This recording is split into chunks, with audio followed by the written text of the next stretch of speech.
അതെ ടീച്ചറെ, എനിക്കൊരു കാര്യം പറയാനുണ്ട്. ടീച്ചറിൻ്റെ ക്ലാസ്സിലെ ശ്രീലക്ഷ്മി അഭിലാഷൻ തമ്മിൽ എന്തോ ചുറ്റിക്കളിയുണ്ട് കേട്ടോ. ഞാനത് കംപ്ലയിൻറ്റ് ചെയ്യാൻ പോവുക. ഞാനിപ്പോൾ എന്താ ഞാൻ ആ കൊച്ചിൻ്റെ വീട്ടിൽ വിളിച്ചിട്ട് ഇതിപ്പോൾ അറിയിക്കാൻ പോവുക.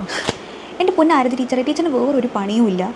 ടീച്ചർ ക്ലാസ്സിലും സ്കൂളിലും കോളേജിലൊക്കെ ആകുമ്പോൾ പിള്ളേരായ പ്രണയിച്ചെന്നൊക്കെ ഇരിക്കും. ടീച്ചർ എന്താണ് അത്ര വലിയ ഇഷ്യൂസ് ഉണ്ടാക്കുന്നത്? ടീച്ചറിൻ്റെ തലയ്ക്ക് ഓളം വല്ലതും ഉണ്ടോ? ഞാനിട്ട് ചോദിക്കുക, എല്ലാ ക്ലാസ്സിലും ഏത് പിള്ളേർ പ്രേമിച്ചാലും ടീച്ചറാണല്ലോ എത്ര പ്രശ്നം?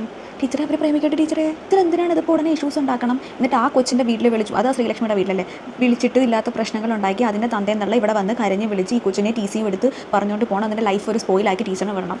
ഇതല്ലേ ടീച്ചറിൻ്റെ ആഗ്രഹം? നടക്കില്ല, അതെന്തായാലും നടക്കാൻ പോകുന്നില്ല. പ്രേമിക്ക് അവർ ലെറ്റേഴ്സ് കൈമാറേ, ഗിഫ്റ്റ് കൈമാറേ, കൈപിടിച്ച് പോവേ, അതിനെന്താണ് ടീച്ചറെ? നമ്മളും ഇങ്ങനെയൊക്കെ തന്നെ അല്ലായിരുന്നോ? പിന്നെന്താ?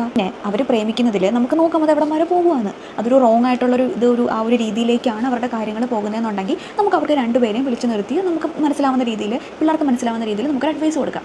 അത്രേ നമ്മൾ ചെയ്യാവൂ. അല്ലാതെ വെറുതെ അവരുടെ ലൈഫിലോട്ട് ഇറങ്ങിച്ചെന്ന് ഇല്ലാത്ത പ്രശ്നങ്ങൾ ഉണ്ടാക്കി ടീച്ചറിൻ്റെ സ്വഭാവം വെച്ചിട്ടാണെങ്കിൽ പിന്നെ ടീച്ചറിന് എന്തൊക്കെ സ്ട്രെസ്സും ഇഷ്യൂസും ഉണ്ടെങ്കിൽ അത് എല്ലാ കൊച്ചുങ്ങളുടെ മണ്ടയിൽ തീർത്ത് അതിന് അവസാനം എക്സാം എഴുതാൻ പറ്റില്ല, സ്കൂളിൽ നിന്ന് ടി സി മേടിച്ച് പോവുകയും ചെയ്യും. ഇത് തന്നെയല്ലേ നിങ്ങളെല്ലാവരും ചെയ്തുകൊണ്ടിരിക്കുന്നത്?